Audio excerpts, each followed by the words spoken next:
Para naman mukha akong may kausap na ha? Para na may kausap akong tao ang feeling ko. Kasi pag naka-close yung mga video, parang I'm talking to the screen. Anyway, so we'll be talking about the deity of Jesus Christ. And when we discuss what we're going to discuss this afternoon would cover onto three things. Part one, we talk about the identity question. Part two, we talk about the biblical evidence on the deity of Christ. And part three, we'll be dealing some of the objections. Okay? May mga objections kasi about the deity of Christ. We will not argue with them, but we will explain to them. Magkaiba yon, yung argue and explain. Okay. So, every now and then, I'll be asking questions, and hopefully, I can call you and provide me with a quick answer. Ayaw naman, ma. Uh,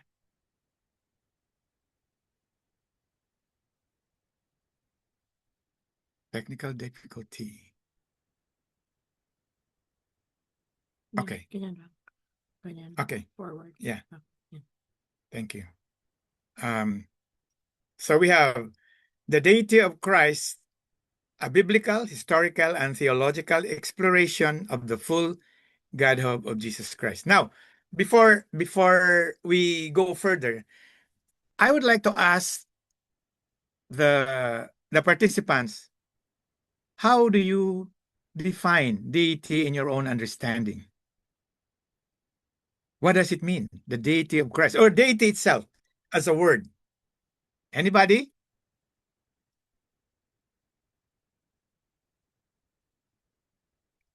Renan, please. Okay, Pastor Ren. Pastor. Opo, Yes, yes.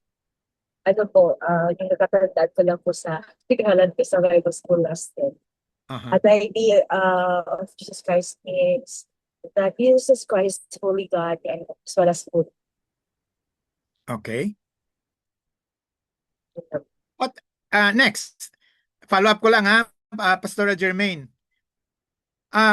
What's the difference between the deity of Christ and the deity of the so-called the God and Goddesses? Ano pagkakaiba nila? Si Lord's real. The good and goddesses are not.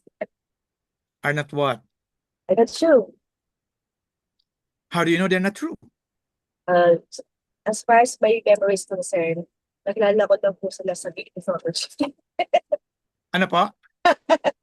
Sa Greek mythology ko lang po sila nakilala. Doon mo lang sila nakilala. So, because you know them in that area, I mean, they become not true. Yes po.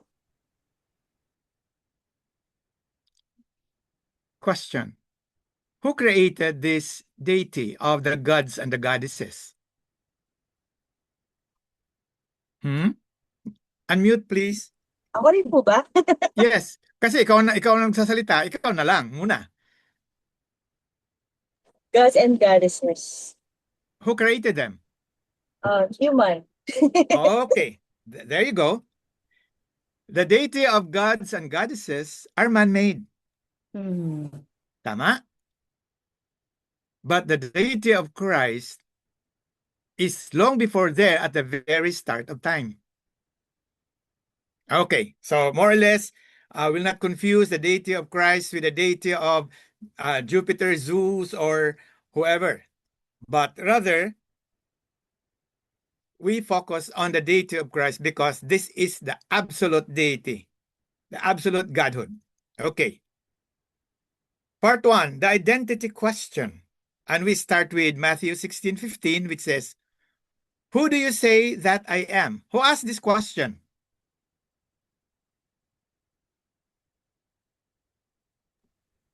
Jesus. Jesus. Very good. Jesus asked this question to his followers or the disciples in particular. And Simon Peter has the right answer. And he said, you are the Son of God, the Messiah. Okay. And Sabi ni Jesus sa kanya, tama yun. Your answer is not of the flesh, but of the heaven. You know exactly who I am, sabi ni Jesus. Now, I'm going to present to you the so-called C.S. Lewis trilemma on the deity of Christ. Are you familiar with this? The identity question, the core identity concepts by C.S. Lewis or Clive Staples Lewis. If you know about this person, maybe you can share something about C.S. Lewis. He is the author of about that Narnia. Chronicles of Narnia. Okay. C.S. Lewis started as an atheist. Okay, that's a simple background.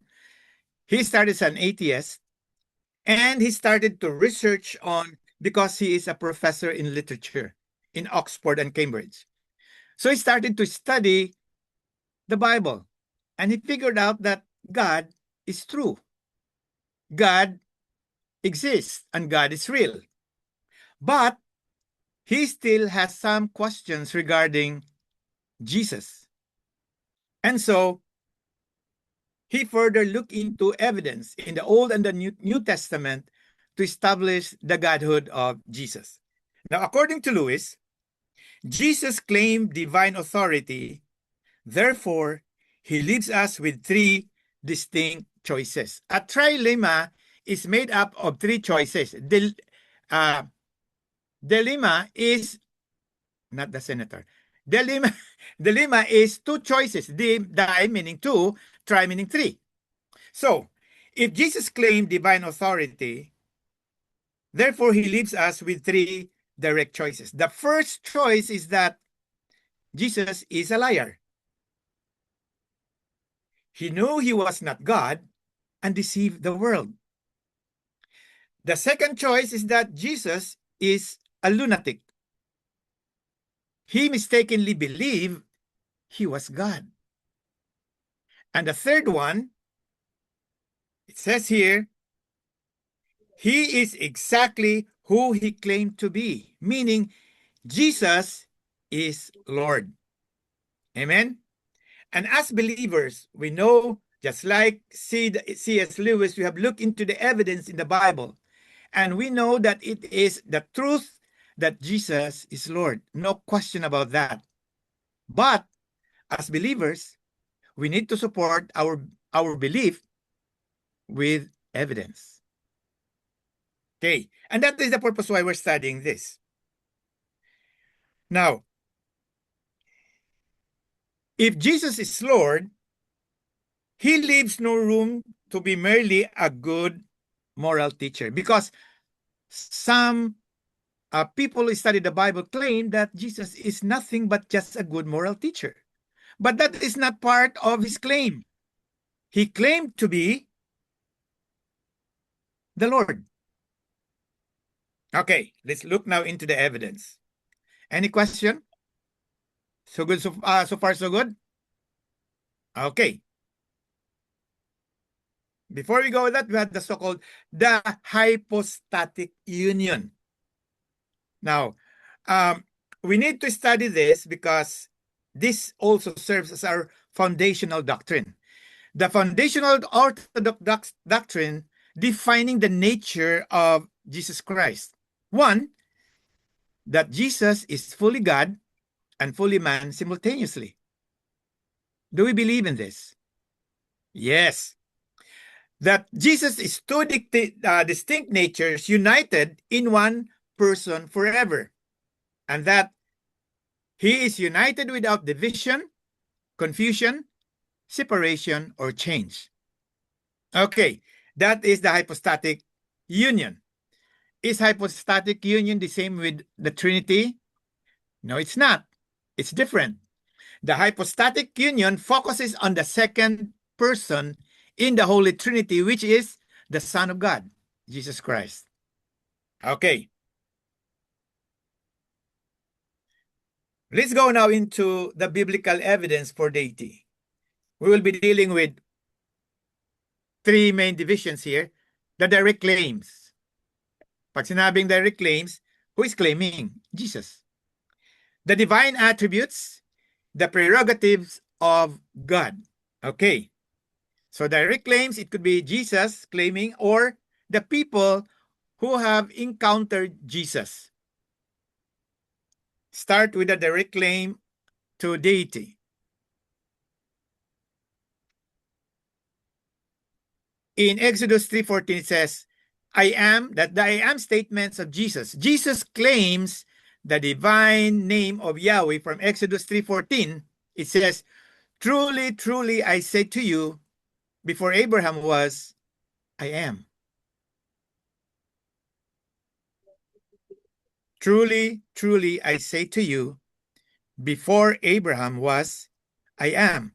This has been cited in John 8:58, and it is taken from the Old Testament from Exodus 3:14. I am, sabi niya, and it says truly, truly. That means this is very important. This claim is very important, that he is God himself. That is in Exodus 3:14 and John 8:58.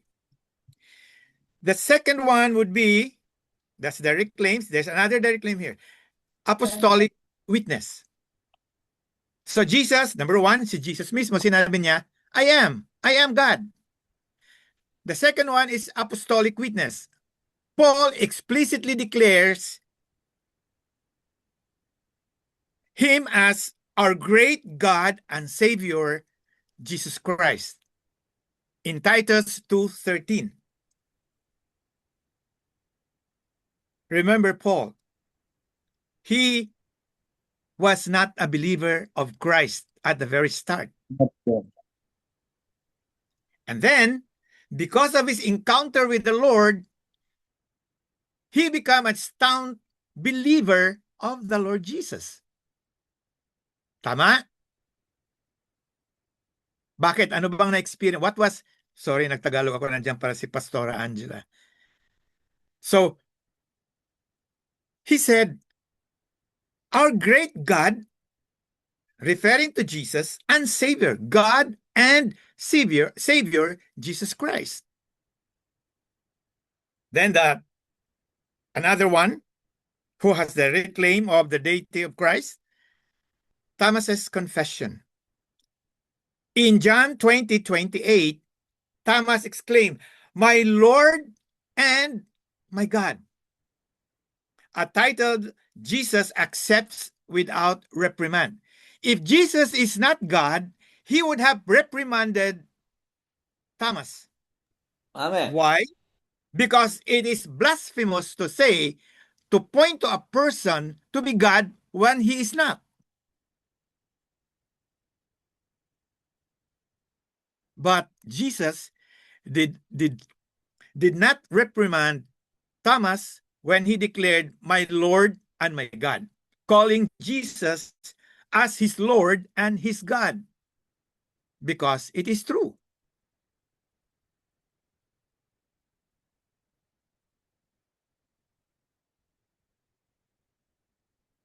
Question?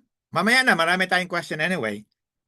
Then let's proceed to the so-called, the four divine attributes demonstrated by Jesus. 1. Omnipresence. Present everywhere at once. He promises personal presence with believers. So, nandyan siya all the time. In Matthew 18:20, it says here, for where two or three gather in my name, that's Jesus speaking, there I am with them. Amen. Amen. So if me and my family here gathered together and praise the Lord and study the Word of God, Jesus is in our midst. And at the same time, if somebody is doing that somewhere, he's also there. And that means He is omnipresent. The prefix omni meaning universal. He is universally present. That's in Matthew 18:20 and Matthew 28:20. The second would be omniscience. What does omniscience mean? All-knowing nature. That's the nature of Jesus. He knows the inner secrets and thoughts of human hearts. Look at Mark 2, verse 18 and John 2, 24 to 25. Or let's go to Mark first. Mark 2, verse 8. It says here, immediately Jesus knew in his spirit that this was what they were thinking in their hearts.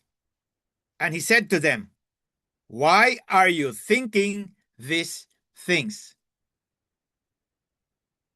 He was referring to the teachers of the law. But he knows exactly what is in their mind and their hearts because he is all-knowing. Pwede naman ako manghula-hula para kunwari alam ko, pero hindi pa rin tama. Kasi mali pa rin eh. Hindi ko na mahuhulaan. Hulaan ko lang, nakikinig kayo sa akin ngayon. Is it true? Maybe yes, maybe not. Maybe yung iba kumakain, hindi nakikinig. But that's okay. But because that is not my attribute. Being omniscient is not my attribute. It's God's attribute. It's Jesus's attribute. Then the third one, you have omnipotence. All-powerful over creation. Even commanding waves, wind, sickness, and death itself. Tumigil yung hangin. Nawala yung alon. No one can do that except him. The account in Mark 4, 39 to 41 would show the omnipotence of Christ. And the last four of these attributes would be eternality. Eternality. Unchanging and pre-existent eternal nature. In Hebrews 13:8, it says, the same yesterday and today and forever. All of us will die and we have an end. But Jesus is eternal. And that makes him God. Amen. Any question? So far, so good? Amen. Okay. Good. Now, we go now into the so-called the divine actions only God performs. These are evidence also. These are pieces of evidence that would support the deity of Christ. One, forgiving sins. Jesus directly forgave sins in Mark 2, verses 5 to 7. Religious leaders correctly noted that only God possesses the authority to forgive sins against God. And Jesus did it. He forgave sins.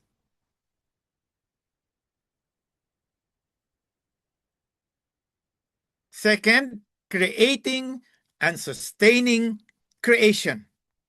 All creation was brought into being through him and is actively sustained by him. Look at John 1, verse 3 and Colossians 1, verses 16 to 17. Now, when we talk of deity of Christ at this point, the book of John primarily establishes the deity of Christ. You want to know the deity of Christ? Study the book of John. Study the book of John.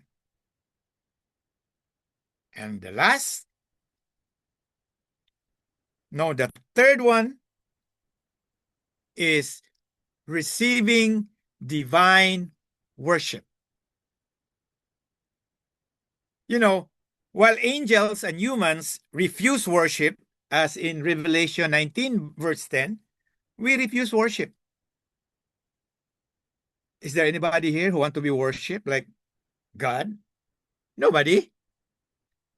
We refuse worship. Even angels refuse worship. Only God deserves worship, divine worship.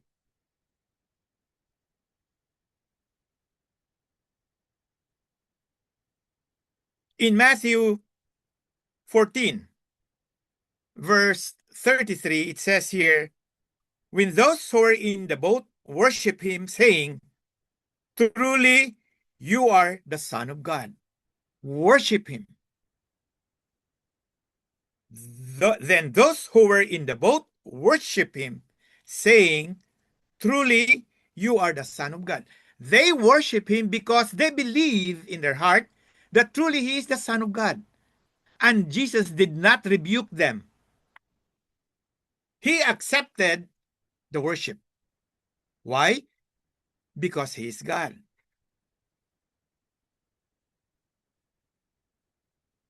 And the last one of the divine actions only performed by God, by the way, lalo na ito, judging the world.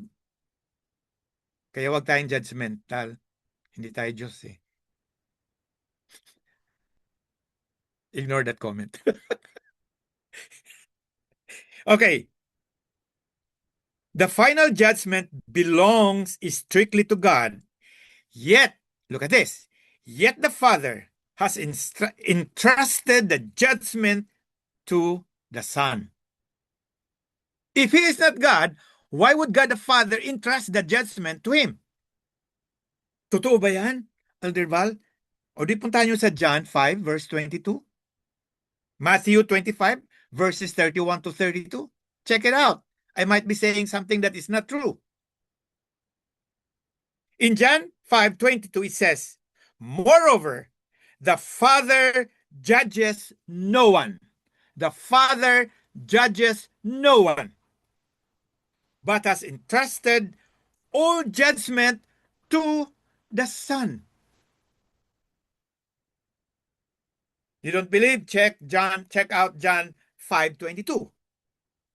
That's why I said kanina, the book of John establishes the deity of Christ. Moreover, the Father judges no one, but has entrusted. How can the God the Father entrust something that is very important to the Son? You know, a judge could not entrust the clerk in the court to, okay, ikaw na bahala dyan, i-judge mo yung mga kasong yan. No. You will only allow that to somebody who is co-equal with you. Amen? Gising pa ba tayo? Inom muna ng kape. Okay. Amen. The Father judges no one. But he entrusted, look at the action here of the Father. The Father entrusted the ability to judge people or us to the Son. Oh, therefore, who is he to be entrusted with judging people?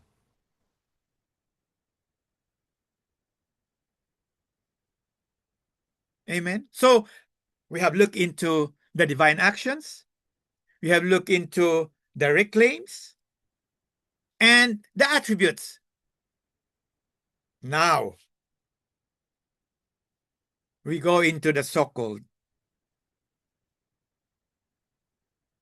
answering common objections. You know, marami kasi magagaling eh. Inaaral. There's so many people who claim to be smart and brilliant and so on and so forth, trying to study the Bible and then create their own line of argument, trying to disprove that Jesus is not God. You know, but C.S. Lewis when he was converted to being a Christian and a believer in Christ, said, "There is no other evidence stronger than the claim of people who personally experience Christ in their life." And I'm talking about Paul. I'm talking about Thomas. I'm talking about Peter. And all those people who claim, who declare that Jesus is Lord, because they personally experience the living God during his time. You can easily manipulate the documents, so on and so forth, and create a new argument. But you could not discount the account of the witnesses. In court, pag if you are not a first-hand witness, hearsay lang yan. It weighs less than somebody who is a witness. Like Paul, based on his experience. Like Peter. Like Thomas. The doubting Thomas, who finally sabi ni Jesus said, "Come, Thomas, touch me. Touch my body." And then what he said, "Oh my God, my Lord." Parang naniniwala na ako. Ano ba naman itong ginawa ko? Nagda-doubt pa ako.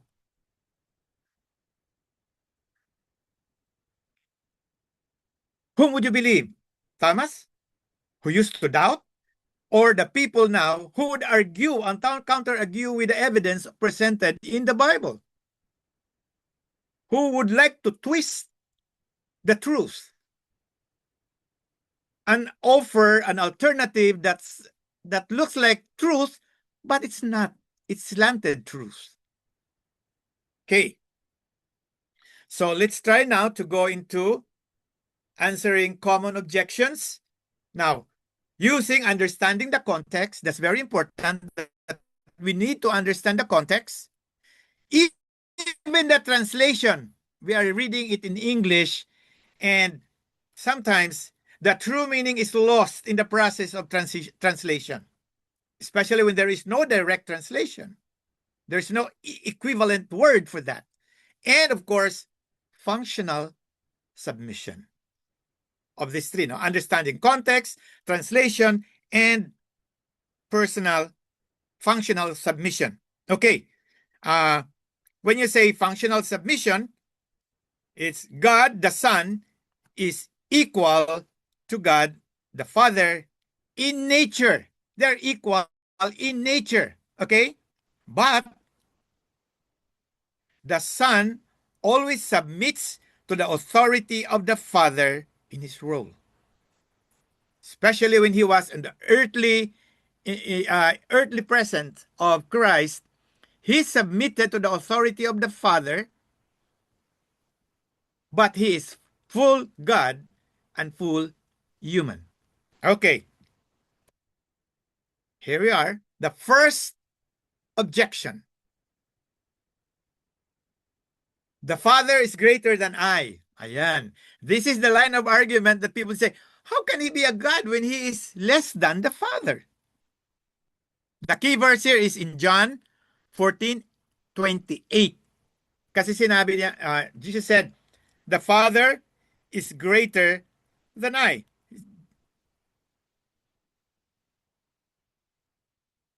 In John 14:28, it says, "You heard me say, I am going away, and I am coming back to you.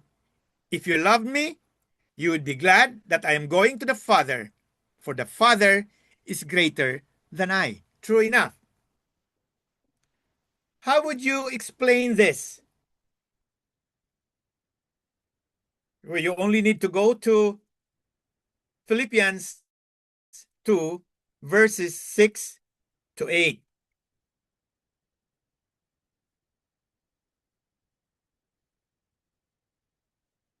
In Philippians 2, verses 6 to 8 says, "Who being in very nature of God, did not consider equality with God something to be used for his own advantage." See, Jesus allow himself to be less than the Father, because when he was on earth,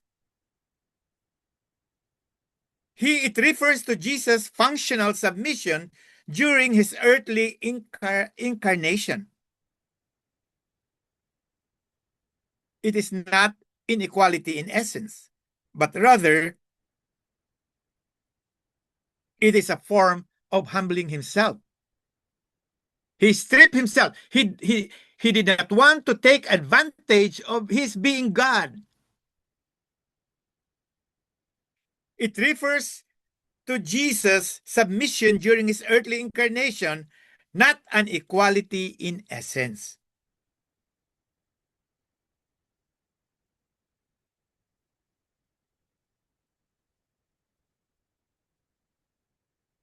And being found in appearance as a man, he humbled himself by becoming obedient to death, even death on a cross. Submission to the Father, the will of the Father.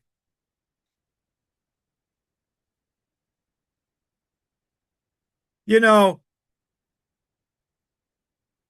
when Jesus was on earth, his earthly incarnation, in reality, he has two wills. The divine will, because he's God, and the human will, because he is full human.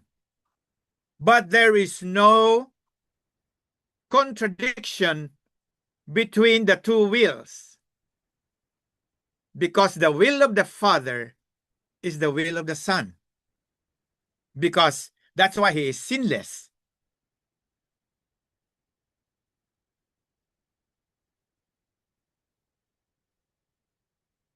Now let's go now to the second objection. Firstborn, born of all creation. How can we explain this to people? How can we explain this to people? If this, you will be presented with this kind of question. No, Jesus is not God, because he's the firstborn. He's the firstborn. Kung may firstborn, may secondborn. Tama ba?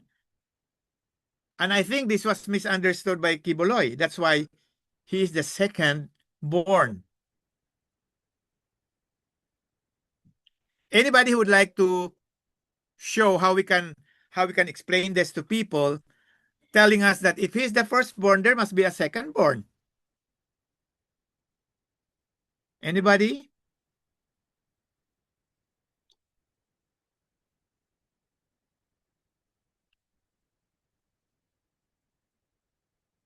Would you mind sharing, Pastor Angela?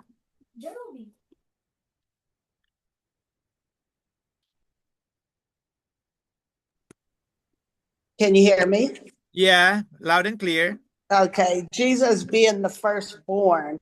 I know he is the firstborn, the first one who is the firstborn of those that will be resurrected or have been resurrected. Jesus was the first one to resurrect and still be alive. As far as being first, I was thinking of John 1:1. In the beginning was the Word, and the Word was with God, and the Word was God. And the Word is Jesus Christ. Thank you, Pastora. Anybody else would like to share how we could explain to people who would claim that if he is a firstborn, there must be a secondborn and thirdborn by virtue of position. By birth, he is the firstborn.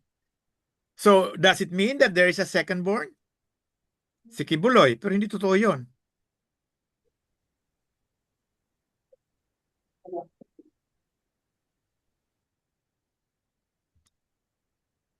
You know, firstborn, from the Greek word prototokos, denotes preeminence in rank and status in biblical culture. and not order of creation. Okay? Not order of creation, but rather it denotes preeminence. That Jesus is in the state of being more important than any human.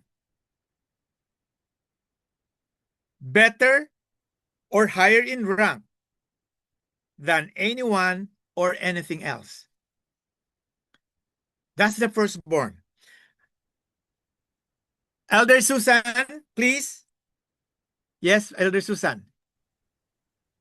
Yes po. When someone says, if there's a firstborn, there must be a secondborn.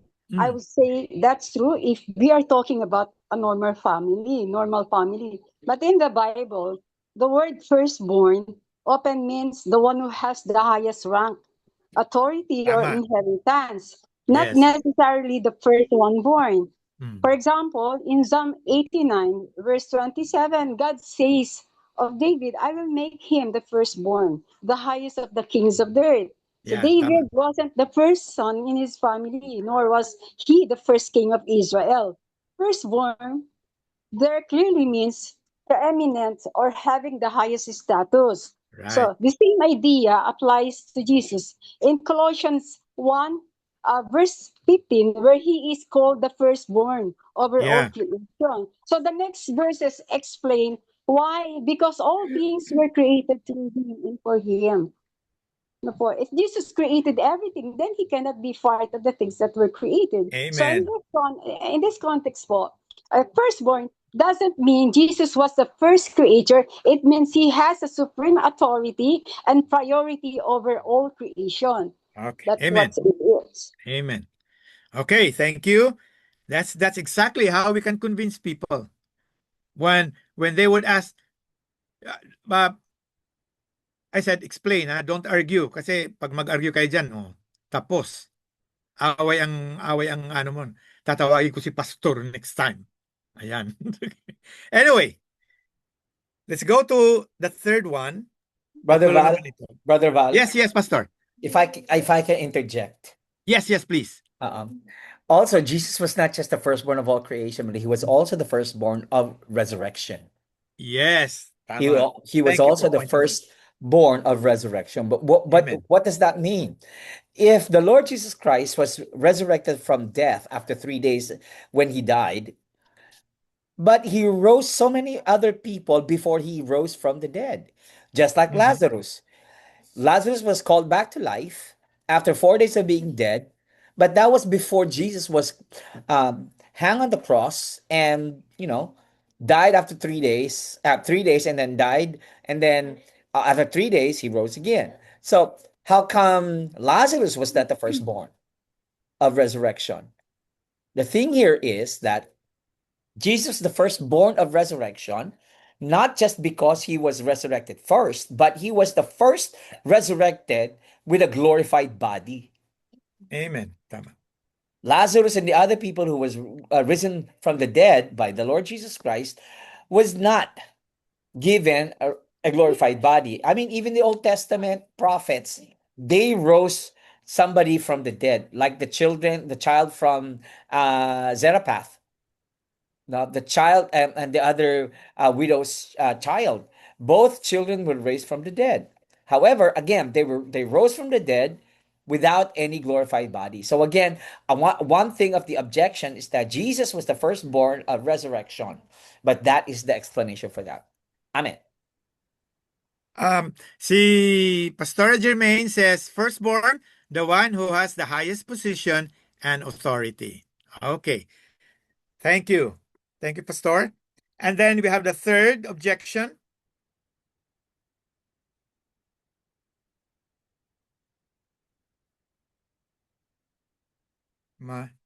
Sorry, excuse. Ayaw na magumalaw. For a while, technical difficulties. I need my wife here. What's happening? Ayaw gumalaw. See? Ayun. You go to the body. Okay. Sorry. Number 3, objection. Jesus never explicitly said, I am God. People would say that. Hindi naman sinabi ni Jesus na talagang Diyos siya eh. Okay, with that, let's go to John 10, verses 30 to 33. If you have your Bible, you can look into that.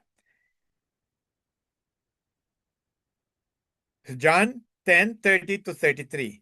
I and the Father are one. Again, his Jewish opponents pick up stone to stone him, but Jesus said to them, I have shown you many good works from the Father. For which of these do you stone me? Then the people, the teachers of the law said, we are not stoning you for any good work, they replied, but for blasphemy, because you, a mere man, claim to be God. He explicitly claimed that he is God.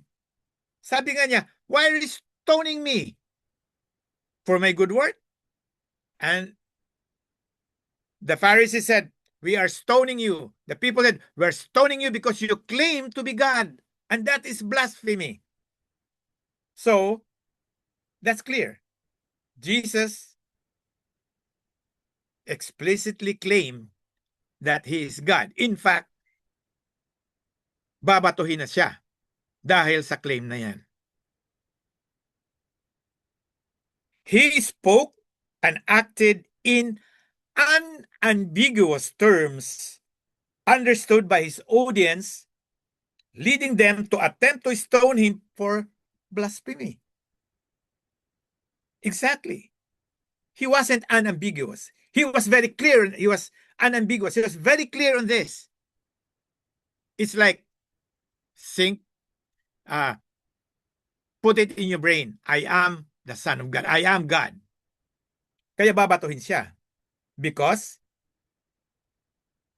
to the teachers of the law, that is blasphemy. Any question before I proceed to the last? Mabilis ang turo kasi tahimik sa library. Okay, I want you to explain this. Because to me, this is the very essence why the deity of Jesus matters.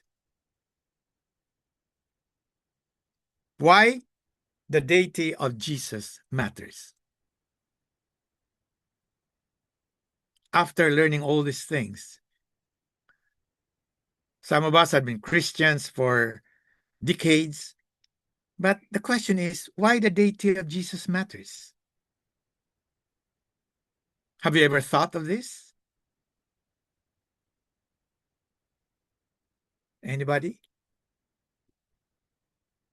Please, you have 30 minutes to answer this question or to expound on this declarative statement.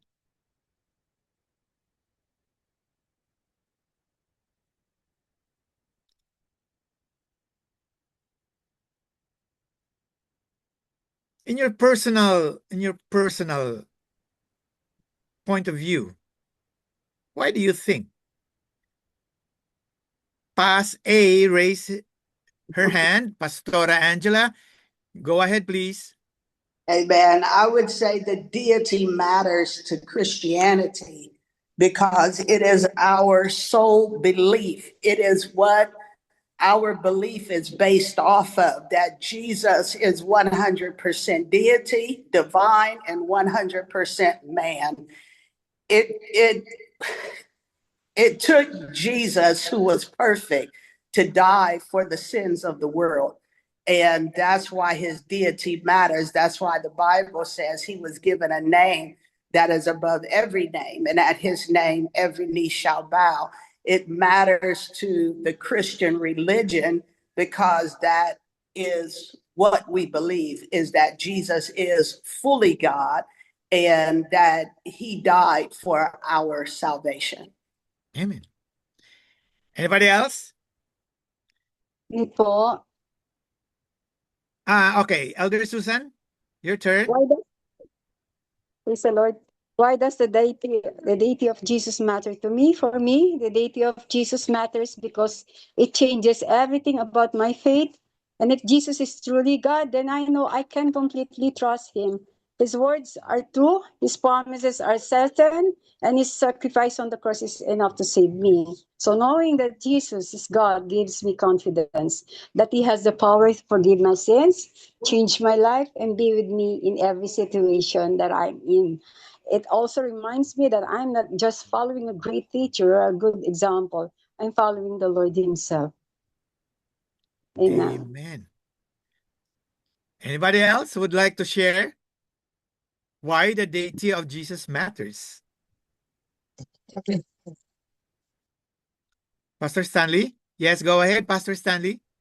Um, for me, the deity of Jesus Christ matters a lot. First, not to Jesus, because it takes nothing from him or adds nothing to him. He is God.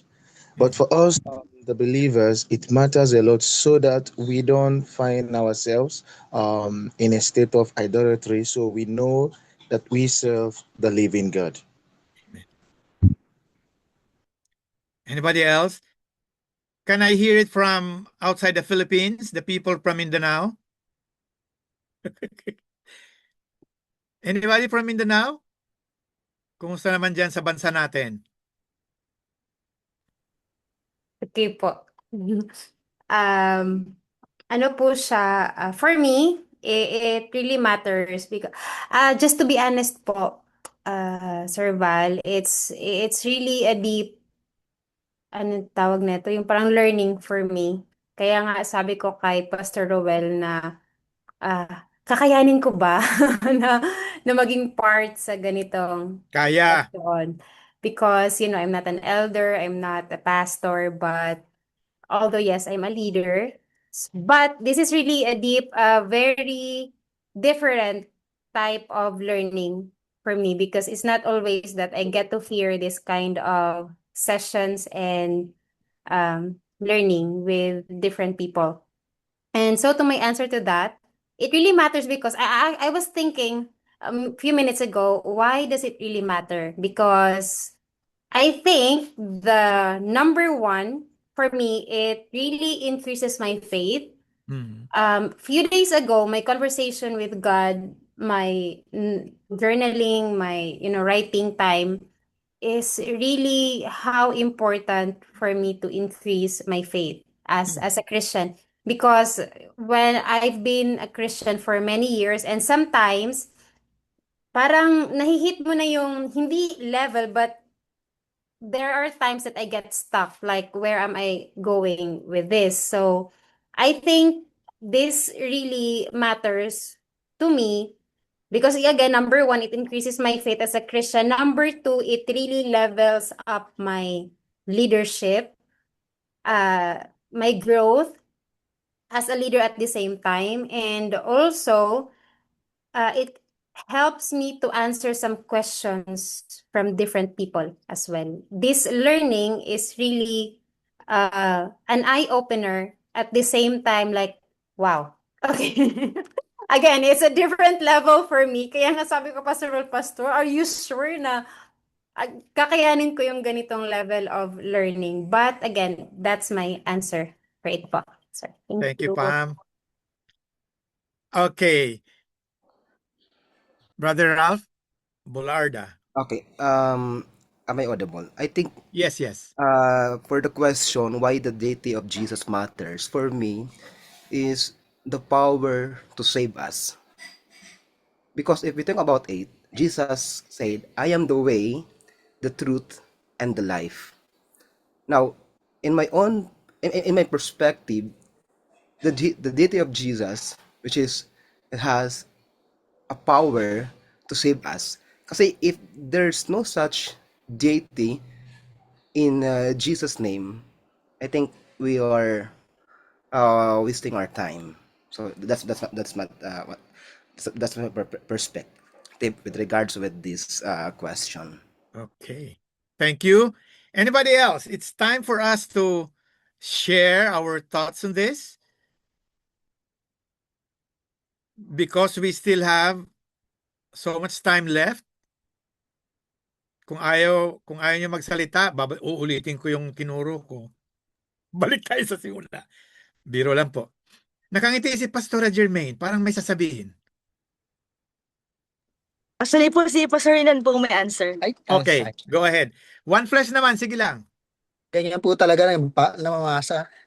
Well, simple lang naman po yung well, for us, the believers of Jesus Christ, and sabi nga kanina ni Pastora, hindi lang tayo followers, but we represent Christ. So yung yung ato mo pinag-aaralan is just a sabi nga, a solid proof that only Jesus Christ is the only God who became flesh, and He's the only one who died on the cross. Siya lang po yung tanging Diyos na namatay sa krus ng Kalbaryo at nabuhay na magmuli.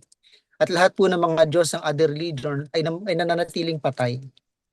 And tanging ating Panginoong Jesus lamang ang may karapatan at may kapangyarihan magpatawad ng kasalanan.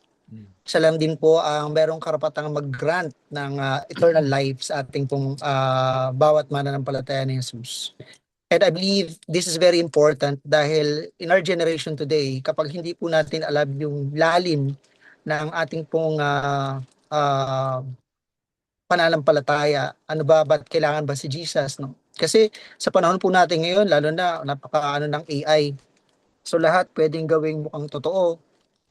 May mga presentation mukhang totoo na kung mapapansin po natin, marami pong nade-deceive. Sabi nga, di ba, kaya nag-warning ang Panginoon, even the elect will be deceived.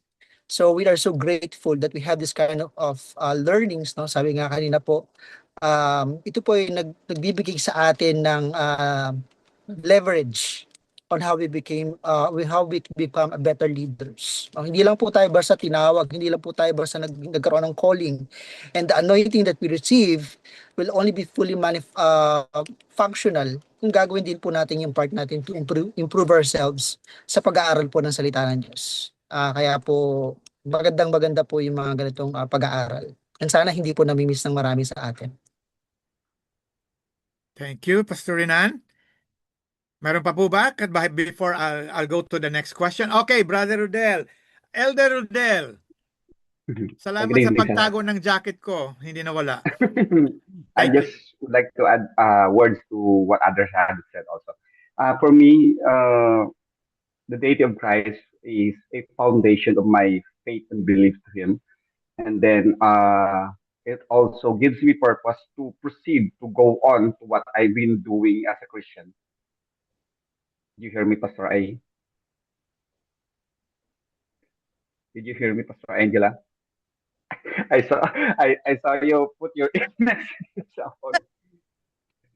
Is it clear?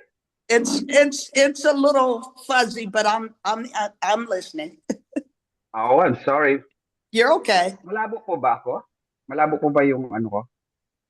Naka-earbuds kasi ako baka malinaw naman po. Hindi ka malabo yung yung audio. Joke lang. Okay, go ahead. Sige pa. Okay na po yun. Yan na po yung sinabi ko. Okay. Sige po. Thank you.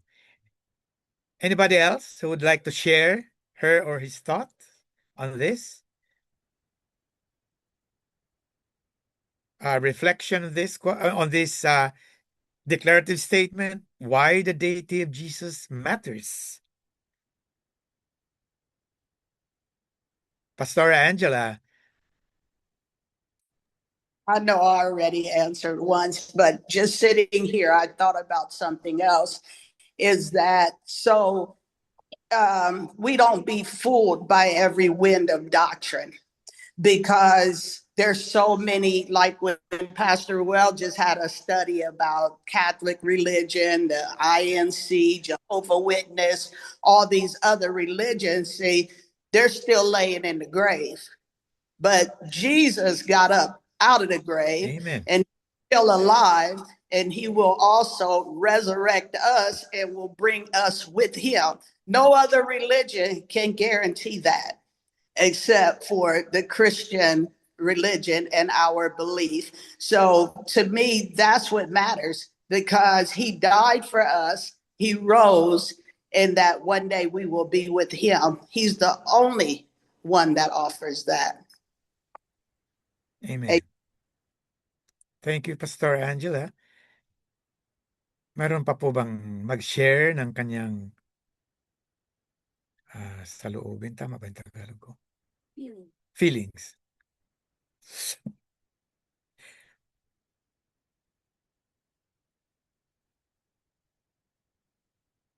Gusto na yata umuwi ng mga bata sa library pa. Are we ready for the next question? Sige po. Okay, teka lang po ha. Sweetheart, pakiano nga. I want the screen to clear and yes, done with the PowerPoint presentation. Okay, stop share. Ayan.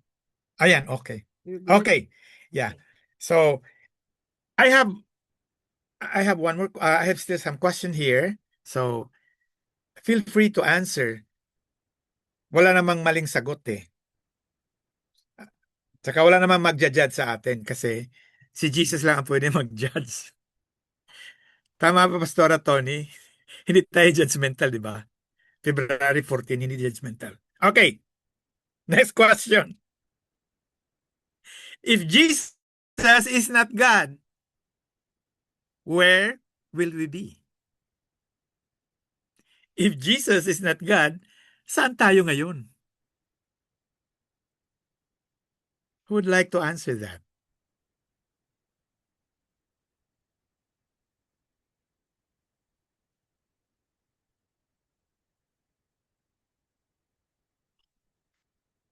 One, two, three, four, five. 5 lang yung gumagalaw dito. Lahat naka-estatwa. 1, 2, 3, 4, 5, 6. Dumami na. Lahat nagtatago sa pictures nila. Elder Susan, yes.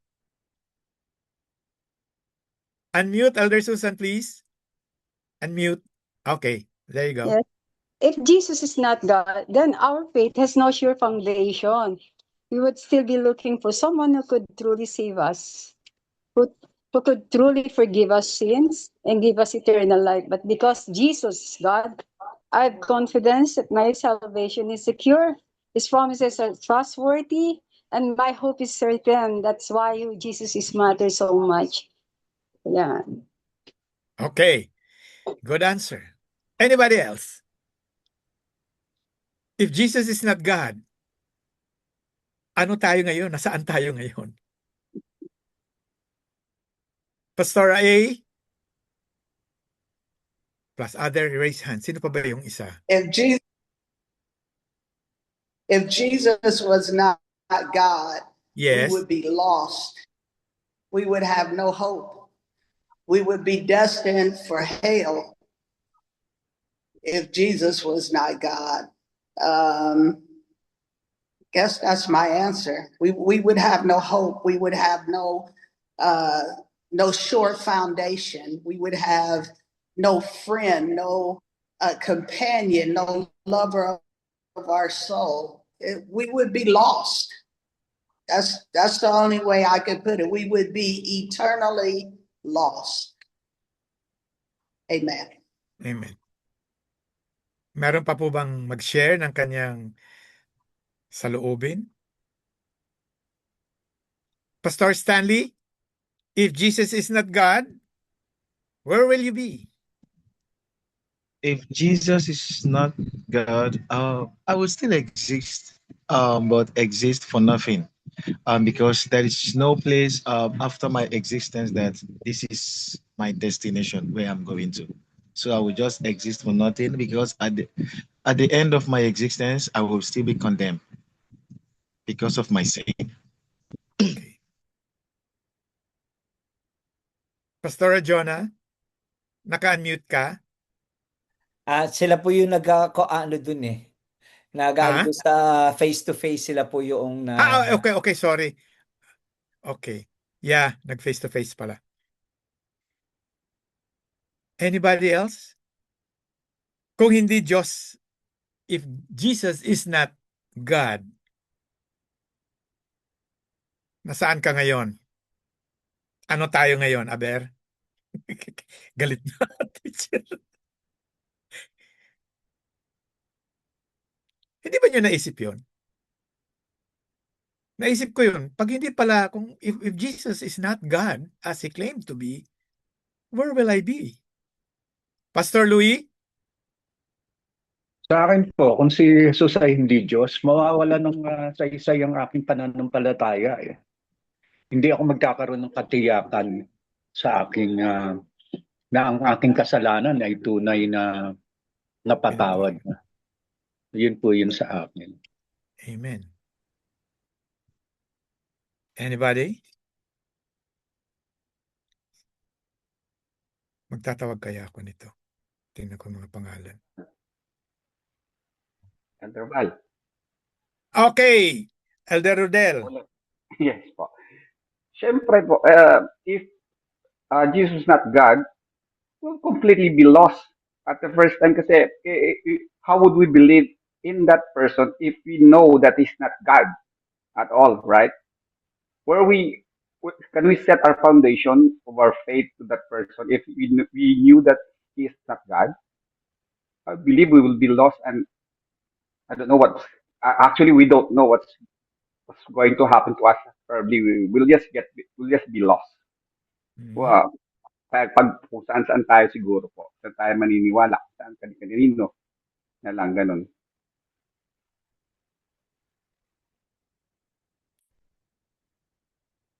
Can I proceed to the next question? I will not answer that question because your answer is better than my answer. Okay. If Jesus is not God, who are you in the eyes of God the Father? If Jesus is not God, who are you in the eyes of God the Father?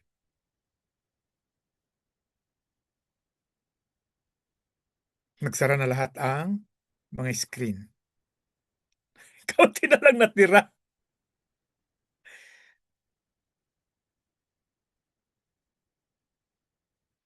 Di ba niya naisip yun? Naisip ko talaga yun.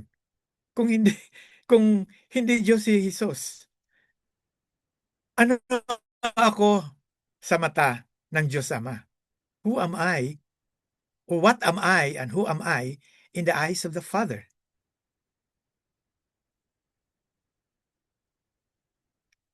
Yes, happy birthday. Go ahead. Happy birthday. Amen. Okay. If Jesus wasn't God, who are we in the sight? Who am I in the sight of God? Yes, you talaga. I would be useless, worthless,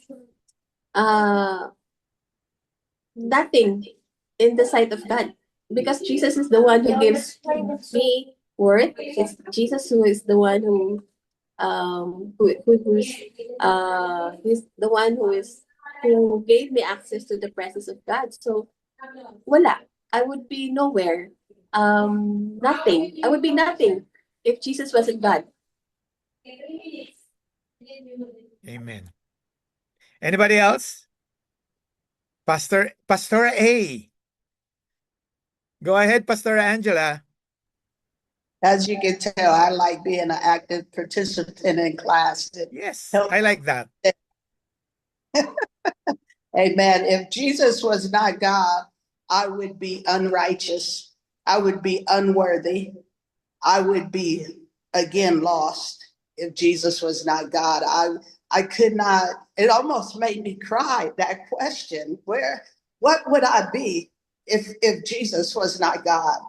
I would be, in America, we'd say bound for hell with gasoline underwear on. I would be nothing. No matter how good I try to be, no matter how many works that I try to do, nothing would be good enough. It is only because of the blood of Jesus Christ. Amen. Someone. We have 3 minutes left. Amen. For the final question. May tumaas pa ng kamay. Brother Rodel, quickly, 30 seconds. Wait lang po. We will still be the pain and in the head of our Lord. Kasi po, before Jesus came, sakit na po tayo, sakit na tayo ng ulo ng ating Panginoon, di ba? Pinatawad, pinagbigyan, hanggang sa dumating, until the mediator came, we still are a pain in the head for our Lord. So we'll still continue to be a pain in the ass of our Lord. Diba? Ganun lang yung ano pa rin tayo, pasaway ng pasaway. Amen. In conclusion, I would raise another question, but you don't have to answer it. If Jesus is not God, but of course he is, that's the condition. If Jesus is not God, where is your final destination? And thank you for participating. Pastor Roel, that ends my presentation.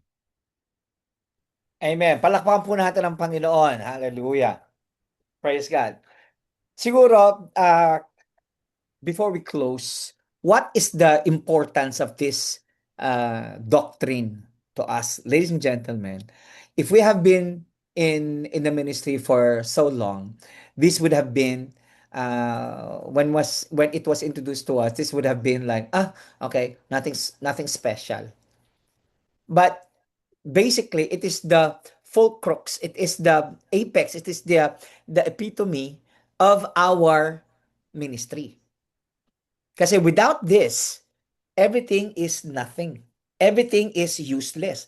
Everything is just a waste of time.